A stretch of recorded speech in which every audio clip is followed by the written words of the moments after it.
El cerebro humano ha sido estudiado por los científicos durante más de 2000 años. Sin embargo, sigue siendo la más misteriosa parte del cuerpo. Cuando está funcionando bien, pasa virtualmente desapercibido. Pero cuando no, puede causar estragos inimaginables. Hola, soy Noah Weil, y esto es Desafíos y Milagros de la Medicina. Las historias de las personas que hicieron algunos de los más grandes descubrimientos. Personas que retaron el saber convencional y quienes, con mucha frecuencia, fueron ridiculizadas e incluso denigradas en su propio tiempo. Nuestro programa comienza con el caso de Jim Carella, un hombre cuyo cerebro lo traiciona casi a diario. A través de su historia descubrimos algunos de los increíbles avances en la historia médica y que han hecho posible que los médicos de Jim entiendan y que tal vez hasta traten su afección. Jim Carella tiene 40 años de edad. Es casado, trabaja como asistente legal y ha sufrido epilepsia durante más de la mitad de su vida. Este es su mundo. He tenido ataques y he caído por las escaleras en la oficina de correos esperando en la fila para votar. Me he caído en las plataformas y en los rieles del subterráneo. Debido a que sus ataques se producen sin previo aviso, Jim no puede conducir un automóvil, no puede pasear al perro y teme tener hijos. Ha sufrido demasiadas heridas como para recordarlas todas. Concusiones, nariz rota, orbitales quebrados, laceraciones, hombros y dedos dislocados, costillas rotas. De hecho, apenas ayer Jim se fracturó la órbita de su ojo al caer por las escaleras. Pero además de sus lesiones físicas, Jim sufre la ignorancia de las personas con respecto a su enfermedad. Incluso los profesionales como la policía automáticamente hacen asunciones. O soy alguien que bebe, alguien que consume drogas o un vagabundo. También está ese concepto subyacente de la ignorancia contra las personas que sufren una enfermedad física que otras personas no entienden.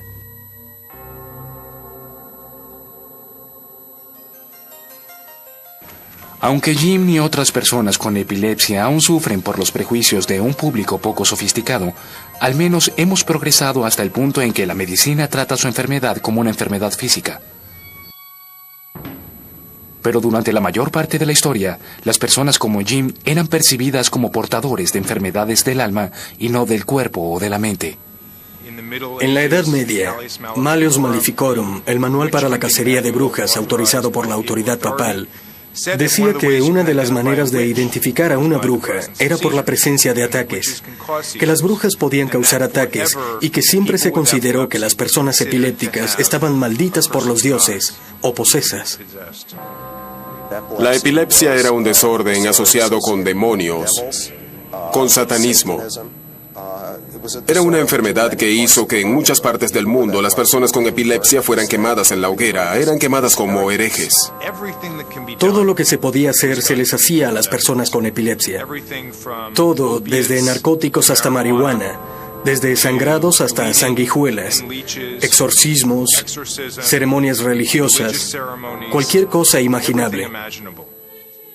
Resulta irónico que un hombre de profundas convicciones religiosas, un inglés llamado Thomas Willis, fuera quien arrancara la epilepsia de las garras del mundo espiritual y la llevara al terreno de la ciencia. Willis fue la figura predominante de la neurología del siglo XVII. Le dio su nombre a la neurología y era tanto maestro clínico como el neurólogo de más renombre en Inglaterra en ese entonces. Cuando joven, Willis había asistido a la Universidad de Oxford para iniciar una carrera no en las ciencias, sino en la iglesia. Y aunque finalmente fue atraído por las artes curativas, su más grande reto sería tratar de reconciliar estos dos mundos. Recibió su doctorado en medicina y luego se le concedió un puesto para dar conferencias en la tradición de Aristóteles en Oxford. Interpretó la tradición de Aristóteles como alguien que observaba y diseccionaba mucho. Willis diseccionó todo el cerebro y lo vio no solo de abajo hacia arriba, sino de arriba hacia abajo y desde los lados, lo cual le dio la primera visión total del cerebro. Pero mientras Willis seguía explorando, más se hallaba caminando sobre lo que era considerado territorio sagrado. Desde hacía mucho se creía que el cerebro era el hogar del alma. Pero lo que Willis encontró era de naturaleza mucho más terrenal. Desórdenes como la epilepsia, que eran atribuidos a enfermedades del espíritu, parecían tener correlaciones inequívocas con lesiones físicas o enfermedades. Willis dijo, no, esta es una enfermedad que ocurre de manera natural. Es una enfermedad del cerebro y debe ser tratada y entendida por médicos. El pronunciamiento de Willis se basaba en sus propias observaciones experimentales, pero tenía sus raíces en la historia antigua. En el año 500 a.C., Hipócrates, en La enfermedad sagrada, su monografía sobre la epilepsia, decía que la epilepsia no es una maldición de los dioses, que la epilepsia no llevaba consigo ningunos poderes proféticos. La epilepsia es una enfermedad natural del cerebro. De alguna manera, esta visión increíblemente profética se perdió durante más de 2000 años. Ahora, a mediados del siglo XVII, Willis se enfrentaba con la inevitable verdad de la teoría antigua de Hipócrates, pero su revelación dejó al pío Willis con un terrible dilema. Como religioso debía aborrecer la posibilidad de rechazar los dictámenes de la Iglesia, pero como científico no podía ignorar lo que veía. Tales cosas estuvieron ocultas en las mentes de individuos cultos durante mucho tiempo, pero ninguno era lo suficientemente valiente como para ponerse en contra de la Iglesia o en contra de la estructura en que todos los demás encajaban. Ahora, la pregunta es, ¿cómo pueden estudiarse algunas de las cosas o hacer algunas de las cosas que hacía Willis sin molestar a la Iglesia? Willis agonizaba por este dilema. No era un rebelde y sin duda no quería ser visto como un hereje. Finalmente, después de mucho reflexionar, se topó con una respuesta. Tiene que haber más de un alma. Un alma inmortal, que es la sustancia de los estatutos de la Iglesia, y lo que llamaba el alma corporal, la cual, según él, muere con nosotros y que gobierna nuestras funciones mentales y neurológicas. Pero, ¿aceptaría la Iglesia su revolucionaria perspectiva? Uno de sus amigos más cercanos era un hombre llamado Gilbert Shelton, que era el arzobispo de Canterbury, y Willis no estaba dispuesto a hacerle una trastada a la Iglesia. Con este concepto de un alma corporal en lugar de un alma inmortal, hizo que su enfoque fuera aceptable para Shelton y no se metió en problemas con la Iglesia. El hecho de que el cerebro, y particularmente sus desórdenes, fueran pasados al terreno de la medicina, lo cambió todo. Este fue un gran salto, porque ahora le permitía a las personas como Thomas Willis decir desórdenes de la memoria o desórdenes del intelecto. De hecho, estas ahora son funciones corporales, no solo funciones del alma inmortal. Y ahora podemos estudiar el cerebro sin que tenga que ser del dominio del clero. Durante los años siguientes, Willis publicó lo que se convertiría en los trabajos de formación en el campo de la neurología, incluyendo su máximo logro, Cerebri Anatome, Anatomía del Cerebro. En 1664, la publicación de Cerebri Anatome fue realmente el evento revolucionario en la disección y entendimiento del cerebro humano. Creo que pintar el cerebro quedó para alguien como Willis, lo cual hizo con Christopher Wren. Lograron las más asombrosas representaciones del cerebro humano hechas en la época. Se considera que Cerebri Anatome es en gran parte responsable por el establecimiento de la neurología como una ciencia, lo que hizo que la dedicatoria de Willis en dicho trabajo fuese particularmente irónica. Está escrito a todo lo ancho de la página que contiene el título una muy poco científica inscripción, en honor a Cristo, el Padre y el Dios nuestro Señor, y a su divina providencia Gilbert Shelton, arzobispo de Canterbury. Cuando al regreso veamos a Jim Carrey, la veremos literalmente dentro de su cerebro. Conoceremos al héroe cuyo descubrimiento hizo posible que viéramos por primera vez dentro de un cuerpo humano con vida. Jim Carrella toma 4 medicamentos distintos todos los días en un intento por controlar su epilepsia. ¿Cuándo tuvo el último ataque? Probablemente a las 2 o 2:30. ¿Hoy? Sí. Pero los medicamentos no están funcionando y los médicos están contemplando tratamientos más agresivos. Cierre los ojos. Abra los ojos. Y para escoger un tratamiento necesitan ver más de cerca el paisaje del cerebro de Jim.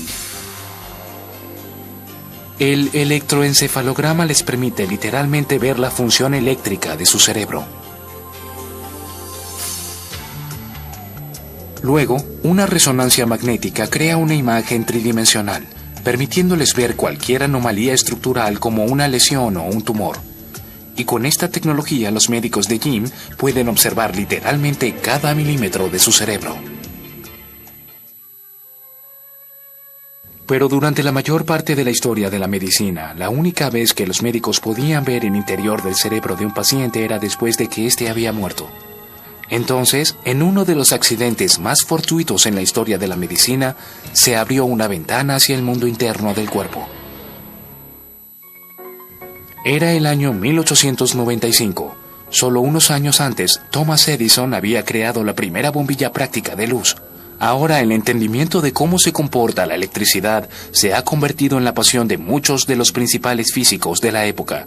También consumía la imaginación de un oscuro académico llamado Wilhelm Röntgen. Röntgen fue un modelo del científico europeo-alemán del siglo XIX. Un físico, un experimentador, en ciertas formas, un filósofo cuya filosofía se expresaba a través de la experimentación científica.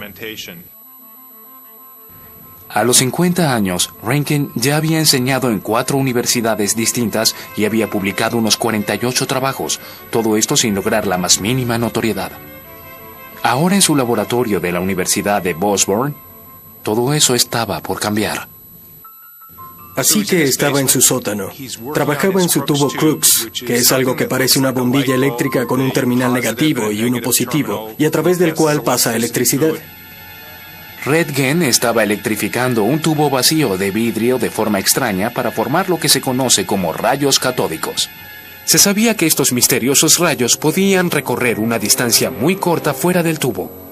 Y a Röntgen le producía curiosidad este fenómeno. Ahora, en la noche del 8 de noviembre de 1895, realizaba un simple experimento para ver si los rayos penetraban el tubo incluso si estaba completamente apagado. Lo cubrió muy cuidadosamente con un cartón oscuro, apagó las luces de la habitación para que estuviera totalmente oscuro y tratar de ver si los electrones pasarían. Y en medio de la oscuridad, mientras hacía esto, repentinamente, a menos de 1 metro de donde estaba, vio que algo brillaba.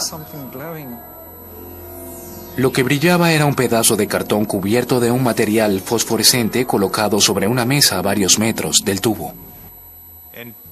Y se da cuenta de que hay una correlación cuando la corriente eléctrica pasa a través de este tubo de vacío. Con la electricidad, el brillo se produce y algo tiene que estar emanando a través del cartón. Y supo que los electrones no podían recorrer esa distancia.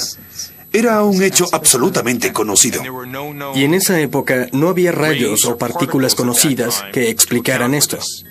Röntgen estaba frustrado. ¿Qué extraña forma de energía había desencadenado que podía atravesar el vidrio, cartón y varios metros de aire? Llamó a estos misteriosos rayos X. De modo que una vez que hace este gran descubrimiento, quiso saber qué podían o no atravesar estos rayos X.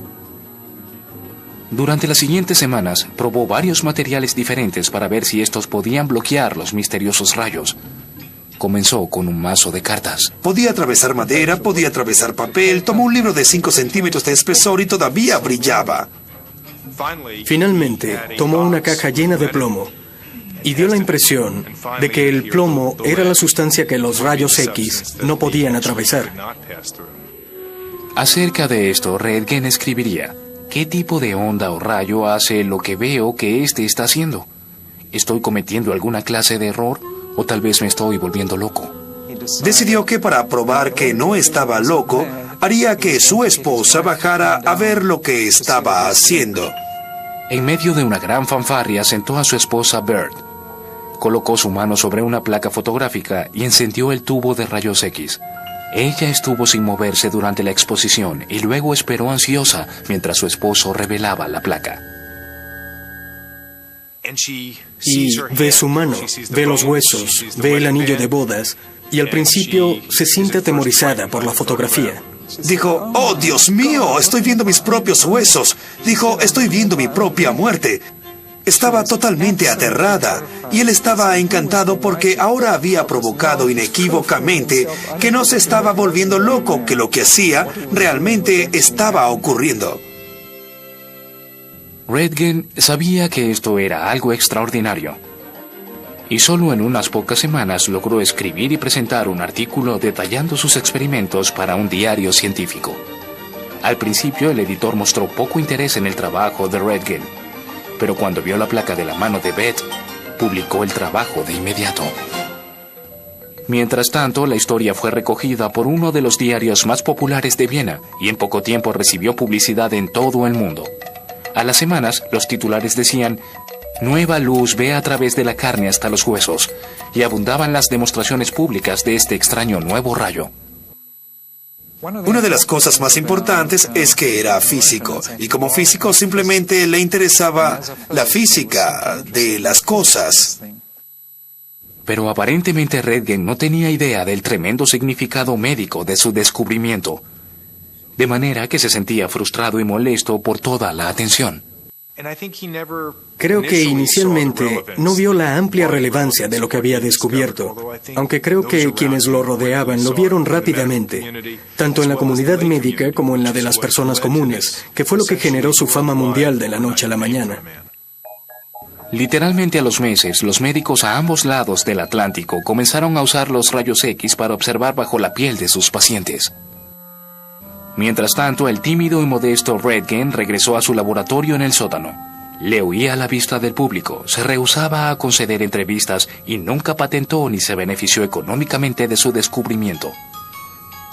Finalmente, en 1901, fue obligado a aparecer a la luz pública cuando ganó el primer premio Nobel que se otorgara a un físico. Pero incluso entonces, Röntgen se mantuvo fiel a su posición. Lo único que pudo decir a manera de discurso de agradecimiento por el premio fue «gracias». Al regreso, los médicos de Jim explorarán el funcionamiento de su cerebro. Y conoceremos al muy difamado genio del siglo XVIII, cuyas teorías sobre el cerebro hicieron que lo expulsaran de su propio país. 5, 8, 7, 9, 6, 4. 5, 8, 7, 9, 6, 4. Excelente. Ahora que han tomado fotografías del cerebro de Jim, los médicos necesitan saber qué efectos ha tenido la epilepsia de Jim en las áreas específicas de su cerebro responsables por las funciones cognitivas, intelectuales y motoras. Voy a apuntar hacia estos bloques en una secuencia determinada y quiero que usted apunte hacia los bloques en la misma secuencia. Para averiguarlo, el doctor William Barr, un neuropsicólogo, somete a Jim a una serie de pruebas. Quiero que coloque todas las clavijas en los hoyos. La base teórica de estas pruebas es simple. Diferentes partes del cerebro son responsables de diferentes funciones. Un área para la memoria, un área para el habla, un área para la visión, etc. Siga lo que estoy haciendo. Lo que resulta notable es que el hombre responsable por el desarrollo de esta teoría hace unos 200 años fue difamado por sus similares como chiflado y charlatán, y finalmente fue expulsado de su propio país. Su nombre era Franz Joseph Gall. La historia dice que, siendo niño, Gall tenía un amigo cercano que tenía una memoria notable y que tenía ojos saltones. Pensaba que había una correlación y mientras más lo pensaba, más se convencía de que los grandes ojos saltones eran una señal de un individuo con una habilidad increíble para la memoria verbal. A través de su educación y temprana carrera, Gall continuó obsesionado con la observación de su infancia, que la memoria de su amigo estaba de algún modo asociada con una parte de su cerebro. Y según razonaba, si esto era cierto, otras funciones también debían tener sus propias áreas especiales. Creo que esto en sí dice mucho de Gall. Era un iconoclasta. Era un hombre que quería ver el mundo de una manera distinta y actuar de manera distinta a la gente común. Y lo hizo muy bien. La visión aceptada del cerebro en ese entonces era que era un solo órgano unificado y que todas sus funciones eran realizadas por todo el cerebro. Pero Gall creía otra cosa y estaba decidido a probarlo. Lo que hizo durante finales de los años 1700 y también entrados los 1800 fue salir y recolectar tantos ejemplos de individuos con talentos únicos y tumultos peculiares en el cráneo, y de individuos sin talentos con depresiones en el cráneo como pudo. Trabajó en ambas direcciones tratando de correlacionar estructura con función. Era muy sistemático y muy bueno recolectando datos. El problema es que era un recolector de datos sumamente parcializado. Veía lo que quería ver, como sucede con tanta frecuencia en la ciencia mal practicada. No veía lo que no quería ver. Se metió en problemas, tratando de explicar casos que no parecían adaptarse a la teoría. En otras palabras, si algo no estaba del todo bien, él y sus seguidores siempre tenían una explicación, siempre estaban dispuestos a decir «este no cuenta». Utilizando esta metodología, que llegó a ser conocida como frenología, Gall halló 26 áreas distintas en el cerebro, las cuales creía eran órganos separados, cada una responsable por una función o rasgo. Era notable que los rasgos no eran lo que podríamos considerar en la actualidad memoria, sino también el amor por la familia, el amor por los amigos, alegría, espiritualidad, amor por los niños. Repito, cosas que en el mundo actual no segregaríamos típicamente como cualidades corticales o rasgos de comportamiento que alguien adquiriría. Para entender cuán específica y alocada se hizo su investigación, solo hay que ver el caso de una mujer que había asesinado a su hijo. Estaba confinada en una prisión para criminales con problemas mentales. Y los datos de Gall parecían permitirle hacer el argumento de que esta mujer no era un criminal ordinario, que le faltaba un órgano que sería crítico para poder cuidar niños. Por lo tanto, no fue responsable por lo que hizo. En un trabajo que Gall publicó sobre el caso, apoyó sus argumentos con dibujos, comparando el cerebro de la asesina del niño con el de una mujer con muchos hijos amados. Destacó que el cráneo de la asesina era achatado en la parte trasera, mientras la madre buena tenía un gran tumulto en la misma área. Y allí yace la ridiculez de Gall en su propia época y 200 años más tarde. Es fácil recordar a Gall y ver lo equivocado que estaba. El problema de Gall no era tanto la teoría.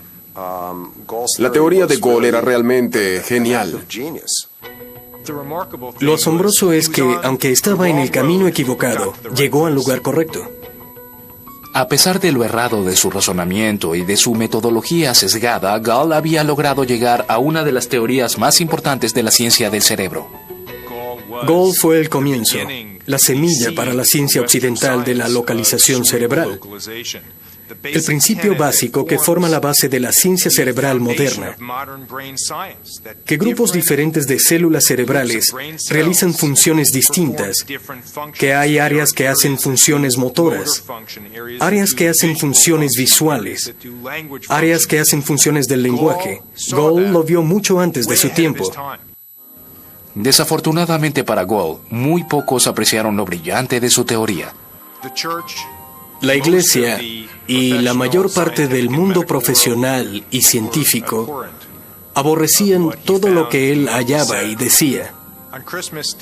El día de Navidad de 1801, el emperador Francisco II le escribió una carta a Gall en la que esencialmente le decía que sus ideas sobre la cabeza no eran apreciadas y que si insistía en sus ideas, entonces algunas cabezas rodarían.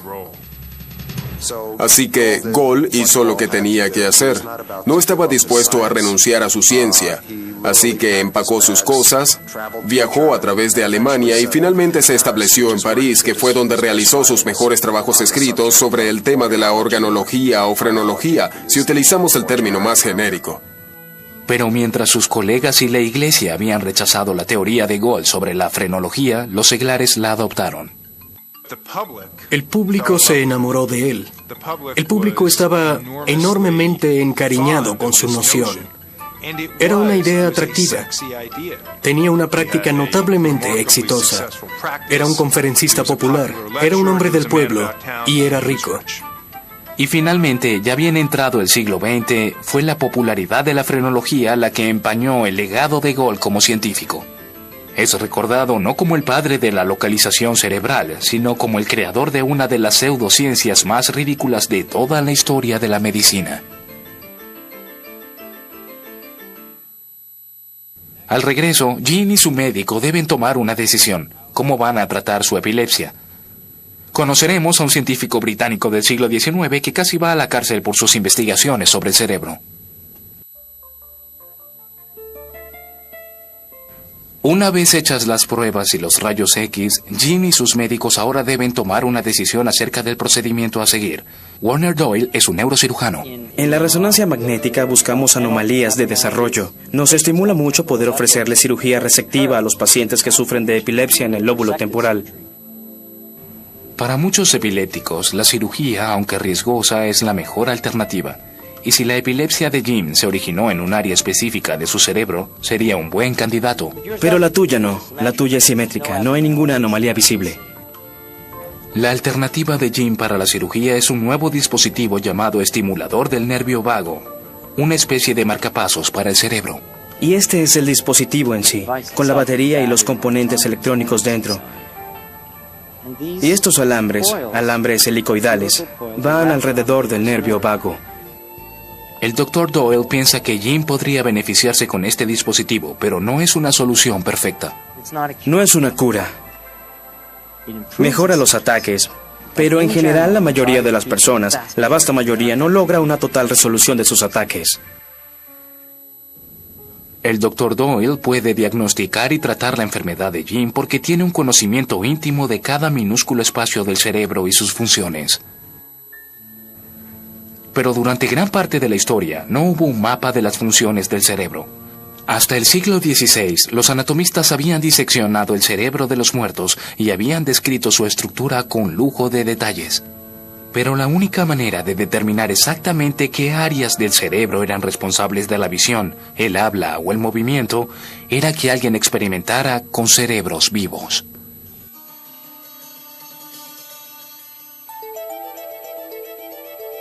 Durante varios años a finales del siglo XIX, un joven científico inglés llamado David Ferrier había estado haciéndolo. Y esto estaba por meterlo en muchos problemas. Ferrier tomó un número extraordinario de especies y animales, comenzando con formas inferiores y llegando hasta los monos. Y mientras estaban vivos, probó sus cerebros con estimulación eléctrica. Era como si estuviera tocando en el teclado del cerebro para producir las funciones cerebrales. Ferrier lesionaba áreas específicas del cerebro de los animales para observar qué funciones perdían. Y al hacerlo generaba un mapa muy detallado de las funciones del cerebro. Ahora, en el verano de 1881, iba a hacerlo público, presentándole su revolucionario trabajo al mundo en el 7º Congreso Médico Internacional que se realizaría en Londres. Fue un gran evento. Hubo más de 100 sesiones. Se estima que unas 120,000 personas fueron a ver estos nuevos descubrimientos y a escuchar las ideas relacionadas con nuevos descubrimientos en medicina. Había mucha curiosidad por el trabajo de Ferrier, y a su presentación asistieron muchas de las luminarias médicas de la época. Y luego Ferrier subió al podio y describió a 2 de sus monos. Dijo, uno de mis monos tiene lesiones en el área motora en un lado. Cojea como un individuo que perdió el movimiento en un lado de su cuerpo. Dijo, otro de mis monos tiene daño bilateral en una parte de su lóbulo temporal en la parte superior. Este mono es sordo. Puede caminar, puede ver cosas, pero no puede escuchar. Aunque su presentación fue muy bien recibida, hubo aquellos que permanecieron escépticos, y estos le pidieron a Ferrier que los llevara a su laboratorio para ver a los monos con sus propios ojos. Uno de sus monos entró cojeando, y el otro no reaccionó cuando se produjo un disparo, demostrando que efectivamente era totalmente sordo.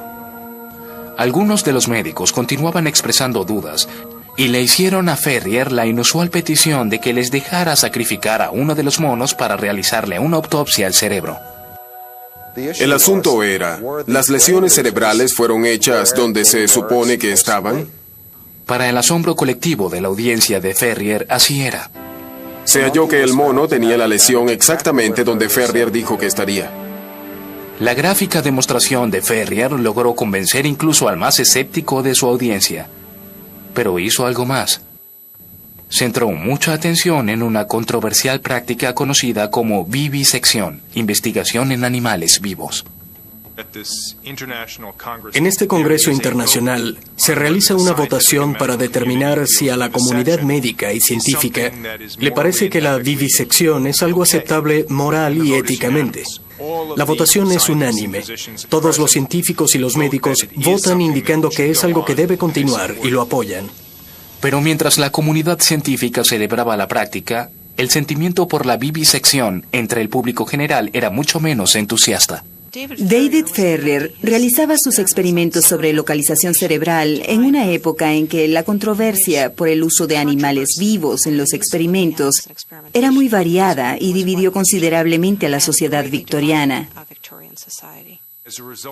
Como resultado de esta votación, se genera una enorme reacción, y en la mente del público están estos médicos y científicos torturando a los animales.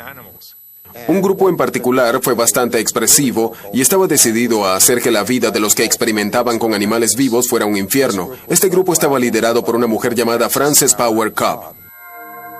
Creo que Cobbe era una de las mujeres más extraordinarias de la Inglaterra victoriana y una crítica incansable de la experimentación en animales y de su crueldad.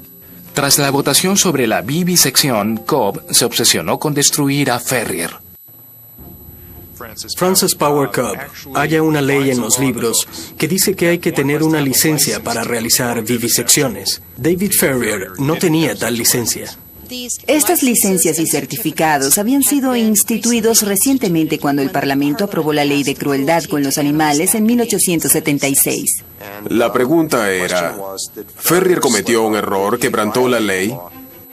Cobbe creyó que lo hizo y a principios del otoño de 1881, ella y otras personas presentaron cargos en contra de David Ferrier.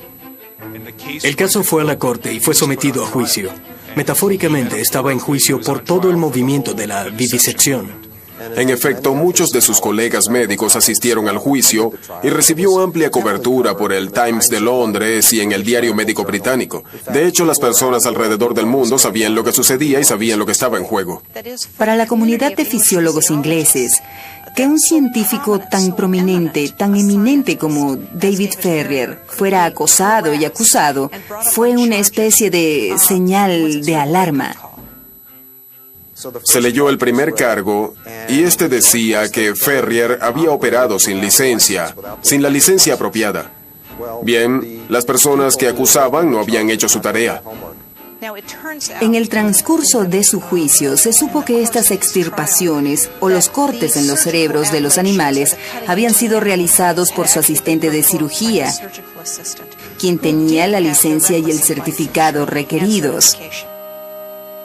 Avergonzados por su descuido, los que se oponían a la vivisección trataron de regresar con varias acusaciones adicionales, pero era una causa perdida. El juez a esas alturas ya estaba cansado y dijo, aquí no hay ninguna violación de la ley. Él no fue el cirujano. Los animales no estaban sufriendo. Lo que hizo estuvo perfectamente dentro de los confines de lo que consideramos aceptable. Y el juicio se cerró. Con la victoria de Ferrier en la corte, la comunidad científica lanzó un suspiro colectivo de alivio.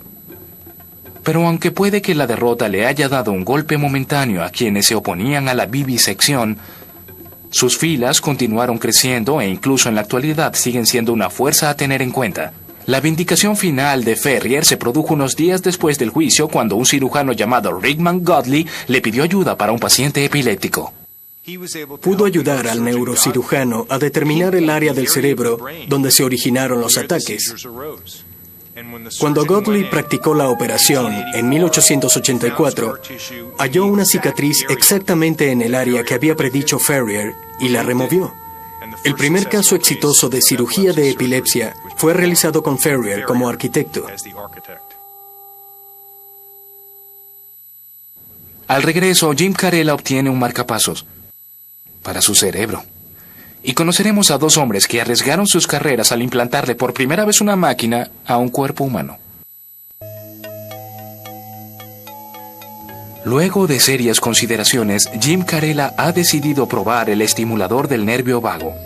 Hoy en la mañana, el Dr. Doyle lo implantará en el pecho de Jim y lo conectará al nervio vago. El nervio vago está justo al lado de la arteria carótida. Al estimular el nervio se logra un electrodo natural para enviar la señal a las áreas primitivas primarias del cerebro que modulan la corteza. El dispositivo real mandará choques al cerebro de Jim cada 5 minutos, lo cual esperan ayude a reducir el número y la severidad de sus ataques. Es allí donde hacemos una pequeña incisión y colocamos el electrodo. De acuerdo, pásame el generador. Vamos a colocar esto y a cerrar la herida. Antes de que el Dr. Doyle cierre la incisión, debe asegurarse de que el dispositivo esté funcionando. De acuerdo, vamos a probarlo. Estamos bien. James, la operación ha terminado. Está dentro y encendido. Aunque la idea de enviar choques al cerebro con un dispositivo implantado raya en la ciencia ficción, en realidad no es una idea nueva. De hecho, la electricidad como tratamiento ha sido utilizada desde hace unos 2000 años. En el siglo I, los griegos hacían que las personas se pararan sobre peces eléctricos, tremielgas, para tratar desde dolores de artritis hasta dolores de cabeza. Y los árabes y los chinos más tarde utilizaron al pez siluro, también eléctrico, para tratar parálisis faciales.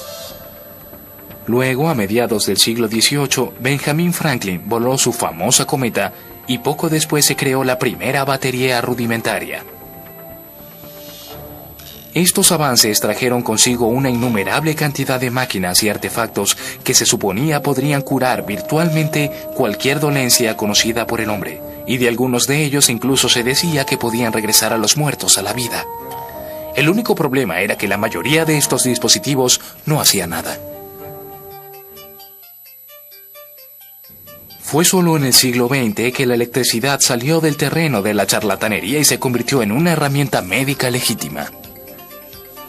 Un ingeniero sueco llamado Arne Larsson se convirtió en uno de sus primeros beneficiarios. Larsson había sido un hombre sumamente robusto, atleta, padre y exitoso hombre de negocios. Luego, a mediados de los años 50, contrajo una infección viral que afectó el normal funcionamiento de su corazón. Dejó al que una vez fuera un hombre vigoroso convertido en un inválido confinado a una cama. Estaba siendo tratado en el Hospital Karolinska en Estocolmo, una de las grandes instituciones del mundo. Tenía lo que se conoce como ataques Stokes-Adams y creo que su frecuencia cardíaca bajó a los 20. Es un bloqueo del corazón, que en realidad no es una falla del corazón en sí, sino una falla del sistema eléctrico dentro del corazón. Su corazón se detenía y tenían que golpearlo en el pecho sus familiares y otras personas. Tenían que mantenerlo con vida así una y otra vez. Parecía ponerse mucho peor. Su esposa se desesperaba por su supervivencia. Pero a pesar de la precaria situación de Larsson, muchos pensaban que los tratamientos disponibles en ese entonces eran aún peores. En ese entonces empleamos algo que en la actualidad sería una cámara de torturas. Un marcapasos externo, que significa que se colocaba un electrodo en el pecho y se conectaba a un monitor. Cuando el corazón se detenía, se enviaba una sacudida eléctrica al corazón y el corazón latía de nuevo. En efecto, era terrible. Se hacían quemadas en el pecho por la solución electrolítica. La electricidad que pasaba por ella hacia el pecho le producía más quemadas. Para 1956, los médicos comenzaron a insertar los alambres directamente en el corazón del paciente a través de la cavidad torácica. Los cables estaban conectados a unos marcapasos externos primitivos. Los cables se rompían y las infecciones sin duda eran un problema. Los médicos de Larsson consideraron que el riesgo de una infección era demasiado grande como para utilizar un marcapasos externo. Así que después de 6 meses en el hospital, Arne Larsson necesitaba un milagro. Por cuestiones del destino, al final del pasillo en el hospital Karolinska, un cardiólogo llamado Aksenin y un ingeniero llamado Rum Elkins trabajaban en un nuevo dispositivo revolucionario, un marcapasos cardíaco que podría ser implantado dentro del cuerpo. En el verano de 1958 estaban en las primeras etapas de experimentación en animales y lejos de estar listos para colocarlo en un ser humano. Pero cuando la esposa de Arne Larsson se enteró de esto, les rogó que ayudaran a su esposo agonizante.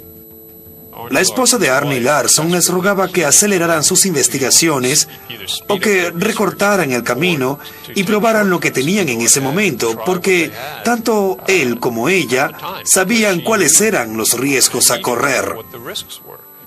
Le dije, por favor, tiene que intentarlo, tiene que hacerlo.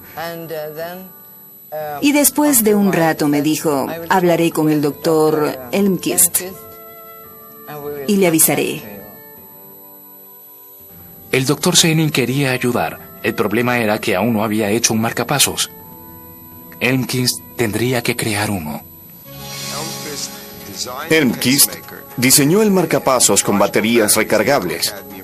Baterías recargables de níquel-cadmio, un solo transmisor nuevo que acababa de salir en ese entonces. Y lo colocó todo en resina. Y como molde para todo el dispositivo, utilizó una lata vacía de crema para zapatos. No estaba planificado, pero respondían a una emergencia. Eso es lo que sucede en las investigaciones con mucha frecuencia, que respondes al pedido de un paciente, que no se puede hacer nada más, y el paciente está dispuesto a prestarse para un experimento. En la mañana del 8 de octubre de 1958, el Dr. Senin implantó el primer prototipo de un marcapasos en el pecho de Arne Larsson. Ahora que el corazón de su esposo latía con fuerza, la señora Larsson se fue a casa a descansar. Pero su alivio duró poco. Me fui a casa cerca de la medianoche y a las 2 de la mañana llamé al hospital. Cuando le dije quién era, la enfermera me dijo, señora Larsson, llamaré al doctor Senin. Cuando escuchas esa respuesta, sabes que algo anda mal. Y en efecto algo estaba mal. Luego de apenas unas horas, el marcapasos había fallado. Afortunadamente, Elmquist había fabricado uno de repuesto y a las 8 de la mañana del día siguiente lo utilizaron para reemplazar el primer marcapasos defectuoso. Por suerte, este sí funcionó. Pero para Larsson, mantener su corazón latiendo sería una odisea de toda una vida. En el transcurso de las siguientes décadas, se le insertaron más de 20 o 30 versiones del marcapasos para mantener su corazón funcionando. Recibió unidades cada vez mejores hasta el final. Le fue muy bien con ellas. No murió por deficiencia cardíaca. De hecho, el 21 de diciembre de 2001, Arne Larsson murió de cáncer en la piel a los 86 años de edad. Debía haber muerto 43 años atrás y no debió haber sido por cáncer de piel. Pero por un golpe de suerte, Larsson había estado en el lugar indicado, en el momento indicado. Cuando el señor Larsson murió en el año 2001, el doctor Senin y el señor Elmquist ya habían muerto. Y en todo ese tiempo, el marcapasos latió más de 1 billón de veces. Ahora esta misma tecnología es utilizada en el cerebro de Jim Carella, pero aún es muy pronto para saber qué efecto tendrá el estimulador del nervio vago sobre su cerebro. Han pasado 6 meses desde que fue implantado, y aunque los dolores de cabeza y la severidad de sus ataques han disminuido, podría pasar 1 año o más antes de que se sientan por completo sus efectos. Hallar la cura para la epilepsia ha sido como armar un rompecabezas entre muchas personas. Cada una de ellas ha aportado una pista invalorable, y aunque su causa aún se desconoce y sus curas con frecuencia son incompletas, la historia nos enseña que probablemente hallemos la respuesta, pero tal vez no dónde y cuándo la esperamos. Medicina moderna. Puede curar enfermedades y reparar lesiones de maneras que eran inconcebibles incluso hace unas décadas. Pero a veces la lesión de un corazón, pulmón o riñón es tan severa que es literalmente insalvable. Es entonces cuando recurren a la última herramienta de la medicina, el trasplante. Hola, soy Noah Weil y esto es Desafíos y Milagros de la Medicina. Las historias de los pioneros que realizaron algunos de los más grandes descubrimientos médicos. Comenzaremos nuestro programa con Ken Wayland, un hombre cuya vida peligra por un hígado defectuoso. Al mismo tiempo, conoceremos algunas de las personas detrás de los avances médicos que han hecho posible la supervivencia de Ken. Ken Wayland es un supervisor de planta en una escuela primaria pública. Tiene 47 años de edad, pero está aquí por una enfermedad que contrajo hace casi 40 años. Cuando tenía entre 7 y 8 años, perdí una pierna. La herida de Ken, la cual sufrió cuando una pala le cortó la pierna, requirió que se sometiera a numerosas cirugías y decenas de transfusiones de sangre. Y en ese entonces, 35 o 40 años atrás, mucho del suministro de sangre estaba en mal estado. Por sus muchas transfusiones contrajo un virus llamado hepatitis C, el cual a través de los años ha destruido su hígado de manera silenciosa y persistente y lo ha dejado gravemente enfermo. Trate de no moverse durante unos 10 segundos. No existe cura para el hígado enfermo de Ken. Su única esperanza es obtener un hígado nuevo antes de que el que tiene deje de funcionar. Solo será un pinchazo. Ahora nosotros tenemos fe en que nuestros médicos saben cómo funciona cada órgano de nuestro cuerpo, que nuestros hígados procesan los nutrientes de los alimentos y que limpian las toxinas de nuestra sangre, que nuestro cerebro es el procesador central de nuestro sistema nervioso o que nuestra sangre se mueve a través de nuestro cuerpo por medio de venas y arterias, impulsada por los latidos del corazón. Ahora imagine a los médicos tratando de practicar la medicina con un conocimiento totalmente impreciso del funcionamiento del cuerpo humano. Hasta principios del siglo XVII, eso era exactamente lo que hacían, y cuando un joven inglés llamado William Harvey se atrevió a mencionarlo, fue tildado de hereje. Harvey fue a la Universidad de Padua a terminar sus estudios de medicina hacia el final del Renacimiento, una época de gran exploración artística, científica y médica. Teníamos a un tal William Harvey que venía de Inglaterra. Si visita la Universidad de Padua, podrá ver en los techos de los balcones y de los corredores que rodean la escuela las insignias de los grupos de estudiantes de los diferentes países. Y cuando se tiene a todas estas personas distintas, con diferentes tipos de ideas, fertilizando y contrafertilizando las mentes de cada uno, seguramente surgirán grandes cosas.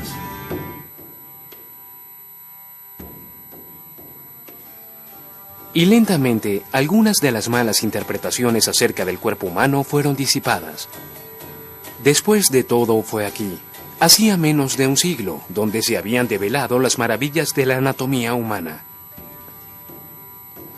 Pero cuando se trataba de cómo en realidad funcionaba el cuerpo, las grandes mentes de la ciencia aún no estaban dispuestas a retar las teorías de un griego del siglo II conocido como Galeno.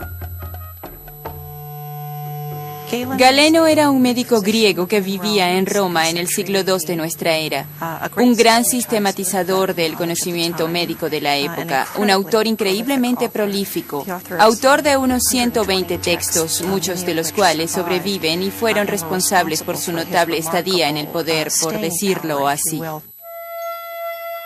Durante el Imperio Romano y durante la Edad Media y hasta el Renacimiento, la autoridad era el factor más importante en las nociones de cualquiera sobre el funcionamiento del mundo. Si una gran figura decía, así es como es, entonces así era. Y Galeno era la figura médica más poderosa de su tiempo. El problema era que Galeno se equivocaba en muchas cosas. Por ejemplo, en lo referente a la circulación de la sangre. Galeno pensaba que no era así. Su teoría era que la sangre fluía del hígado, donde a su parecer se producía hasta las extremidades donde de alguna manera desaparecía. Y a pesar de lo equivocado que estaba, su teoría no fue contrariada durante más de 1000 años. Ahora llega Harvey y dice, esto no tiene sentido. Si Galeno está en lo cierto, entonces el humano promedio tiene que producir unos 1500 litros de sangre al día. No podía entender cómo el hígado podía producir tanta sangre.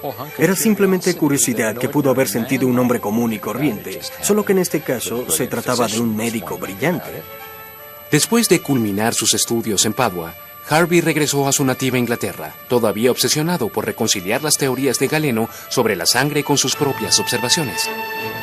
Se sintió entonces estimulado a emprender una serie de experimentos sin precedentes.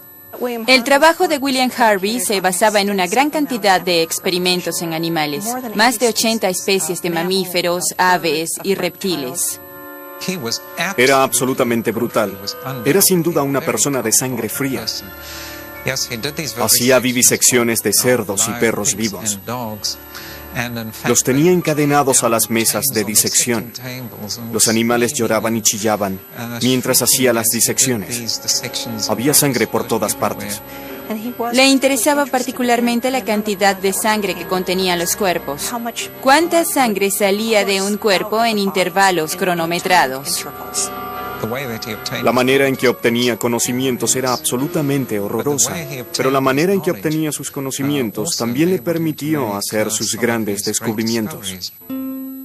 ¿Y qué había descubierto Harvey? El simple hecho de que el corazón era una bomba que hace que la sangre circule por el cuerpo. Y lo que para nosotros resulta tan obvio en la actualidad, era considerado una herejía tal en ese entonces que temía revelarlo. Más tarde escribiría: Estoy por presentar un concepto que es tan nuevo que no solo temo por mi vida debido a la envidia de unos pocos, sino que también me aterra que tenga una humanidad tan larga como la de mis enemigos.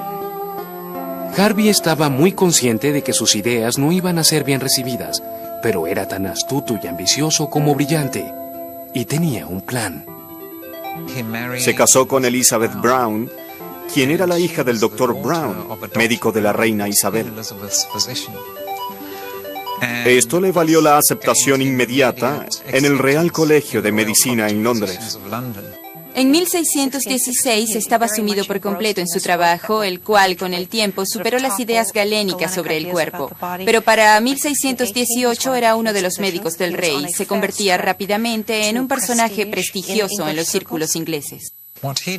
Lo que decidió hacer fue muy astuto. Durante 12 años realizó vivisecciones de animales frente a miembros del Real Colegio de Medicina de Londres para que pudieran ver exactamente lo que hacía y de ese modo ganarse su confianza. Fue solo en 1628, muchos años después de iniciar sus investigaciones acerca de la circulación de la sangre, que Harvey se sintió lo suficientemente seguro como para publicar sus hallazgos en un revolucionario trabajo conocido como De Motu Cordis, sobre la acción del corazón. 3 de los libros más importantes del inglés se publicaron en el siglo XVII. La versión de King James de la Biblia, la edición en folios de los trabajos de Shakespeare y el libro de William Harvey sobre la circulación de la sangre. Pero los colegas de Harvey no lo veían así. Algunos de los médicos más destacados de la época publicaron escritos completos desacreditando su afirmación de que la sangre circulaba alrededor del cuerpo. Este trabajo de Motu Cordis representa uno de los retos más profundos que pudiera imaginarse para la fisiología galénica. El tipo de reto del que Galeno nunca se recuperará. Aunque no fue mientras Harvey estuvo con vida, con el tiempo su teoría forzó a toda la profesión médica a repensar lo que sabía sobre el funcionamiento del cuerpo humano. Esto le valió su lugar en la historia como el padre de la fisiología moderna. Al regreso, si quien es operado necesitará sangre, y mucha, conoceremos al hombre cuyos horripilantes experimentos del siglo XVII mostraron el camino para las transfusiones. En los años 60, Ken Wayland contrajo hepatitis C por una transfusión de sangre contaminada durante una cirugía para curar su pierna. En ese entonces, el almacenamiento de sangre en bancos era aún una ciencia joven e inexacta.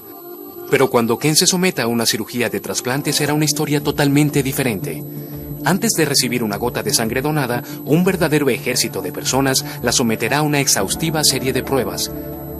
La revisará para buscar virus y contaminantes, la clasificará, comparará, almacenará y enviará como parte de un proceso altamente regulado y preciso.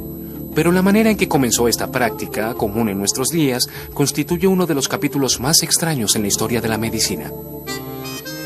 La transfusión de sangre tuvo sus raíces en el París del siglo XVII, nacida en medio de equivocaciones científicas, venganzas personales y escándalos. Y el hombre en medio de todo esto era un médico llamado Jean-Baptiste Denis. No sería una exageración decir que en el verano de 1667 a Denis le iba muy bien. Se jactaba de tener la posición del médico de Luis XIV. Y no sorprende que fuera la envidia de sus colegas. Todo habría seguido así, de no ser por su minuciosa obsesión de hacer transfusiones de sangre. Y su encuentro fortuito con un demente. Denis estaba trabajando en su laboratorio y en medio de la noche su amigo y colega, el conde de Montmort, llega arrastrando a un maniático. El nombre del maniático era Antoine Moroy. Vivía en algún lugar de los suburbios de París y sufría de lo que ellos llamaban frenesí, durante los cuales golpeaba a su esposa, se arrancaba toda la ropa y corría por la ciudad incendiando las casas a su paso. Sin duda era alguien a quien nadie quería en las calles, de manera que al ser confrontado con esta persona, Denis pensó, ¿qué puedo hacer? Y luego pensó, un ternero. La idea era que la sangre de una criatura tranquila y apacible tendría un efecto tranquilizador en este hombre que había sufrido estos ataques de frenesí y que los expresaba de diversas maneras. Para cualquier persona moderna, la idea de suministrarle sangre animal a un ser humano no sería menos que atroz. Pero en el contexto de las creencias del siglo XVII tenía sentido. Particularmente su creencia en algo llamado vitalismo. El vitalismo era la creencia en que la sangre de algún modo representa todo lo que representa la especie, así que llevaba las características de esta. De manera que la sangre de un león sería valiente y feroz, la sangre de una oveja sería tímida, la sangre de un becerro sería dócil. Esta teoría decía que la sangre tendría estas características, así era el ambiente en el cual se realizaron los primeros experimentos con transfusiones. Ya durante varios meses, Denis había estado experimentando con la transfusión de sangre de animales a seres humanos, y por algún milagro sus pacientes habían sobrevivido. De hecho, él creía que realmente se estaban curando. Tan orgulloso estaba de estos primeros experimentos que publicó sus resultados en un famoso periódico de la Real Sociedad de Londres. Denis era un médico extraordinariamente ambicioso, y la corte de Luis XIV era un lugar para ambiciones, resentimientos y traiciones extraordinarias. Y parece claro que los esfuerzos de Denis para publicitar su nueva terapia molestaron en gran medida a sus adversarios. La Academia Francesa, terriblemente celosa por lo que él hacía, comenzó a publicar panfletos y folletos para desacreditarlo. Decían que la transfusión era una tecnología monstruosa. Lo compararon con el canibalismo, decían que era pecaminosa, y alguien dijo que era una tecnología salida de la boutique de Satán. A pesar de la tormenta de críticas, Denis estaba entregado a la continuación de su trabajo. No tenía idea de que el maniático que le habían llevado aquella noche terminó siendo su ruina. Así que lo sentó, abrió una vena del paciente, una arteria del becerro, los conectó y administró unas pocas onzas de sangre. El paciente sintió una extraña reacción, una sensación de calor que le subía por el brazo, pero luego se calmó. Esto fue un éxito para Denis.